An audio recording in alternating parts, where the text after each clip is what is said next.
In the last lesson, you learned how the consonants are produced. You spoke P by pressing your lips firmly together and suddenly separating them. Now speak P as loudly and distinctly as you can. Do the same with T, K, F, H, Z, G as in gay, and J as in jug. Make them all sound emphatic, angry. Then speak them rapidly in groups of 3. TKF, SHB, ZGJ. Never mind if they sound like words in a guttural foreign language.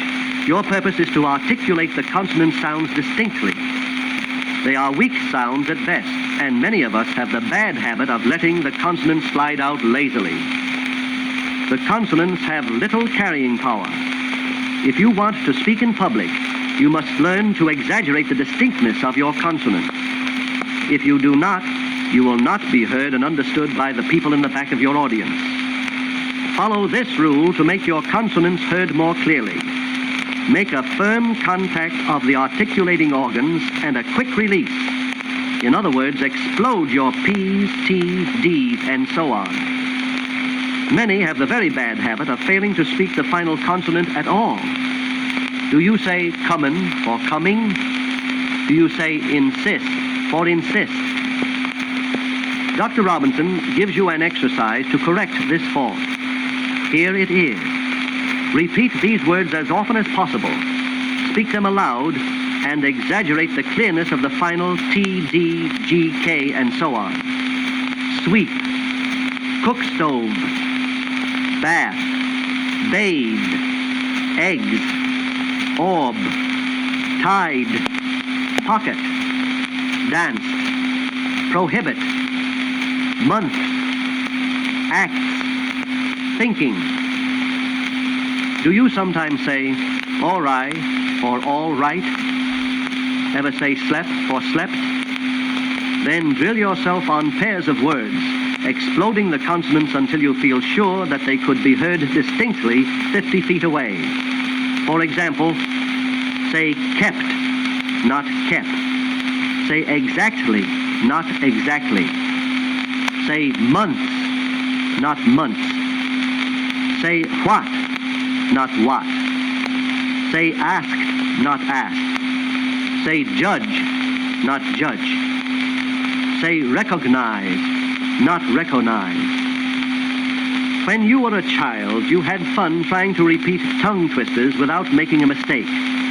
Peter Piper picked a peck of pickled peppers. Dr. Robinson takes tongue twisters seriously.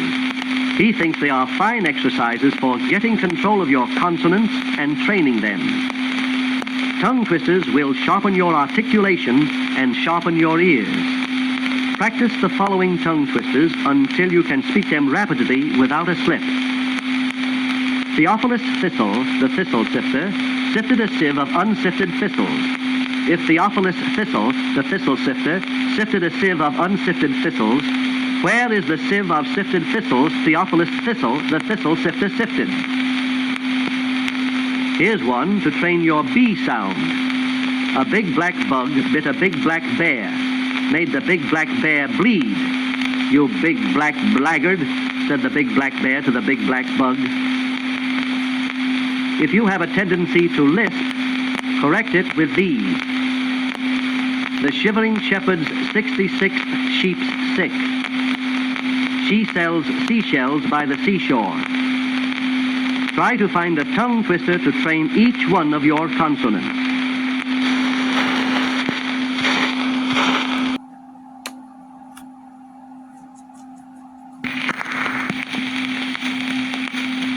Your English language has hundreds of pairs of words which sound very similar, but have entirely different meanings.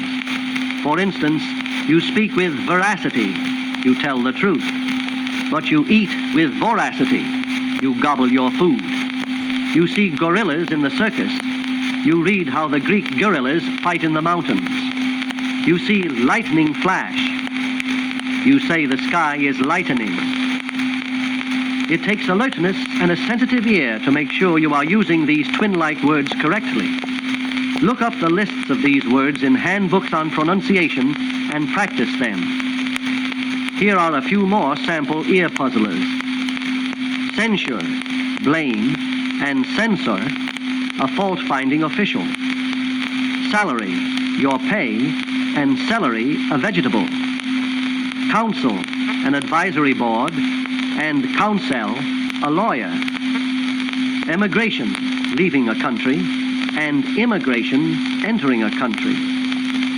Adjoin, to be next to, and adjourn, to close a meeting. Adverse, against something. Averse, unwilling to do something. Even more tricky are the many pairs of words which are spelled exactly the same, but are accented differently. For instance, increase is a noun, increase is a verb. Record is a noun, record is the verb. Survey is the noun, survey is the verb. Almost everyone mispronounces some words.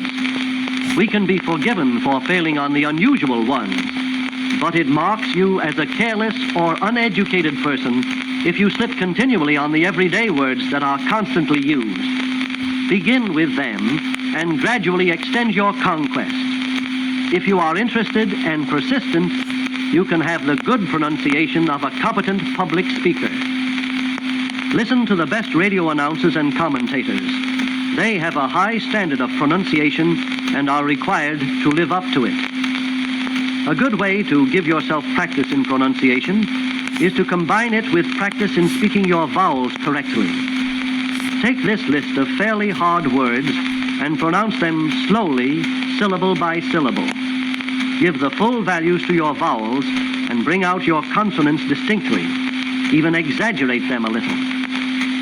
Adult, applicable, incorrigible, congregation, problematical, osteopathy, exquisite, caricature, acclimate, bouquet, address, pedagogic, providentially, horizon, mischievous, deist, reprobate, aggrandize, educate, philosophical, inhale, February, anesthetic, deleterious.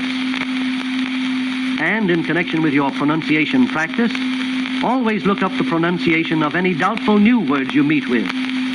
This is the way to build the large and varied vocabulary which is the reliance of the effective public speaker. The moment you have a larger stock of useful words, your confidence in speaking will increase. Why? Because your larger vocabulary gives you a larger choice of words to use in expressing your thoughts. And always remember, use a word 3 times and it's yours forever.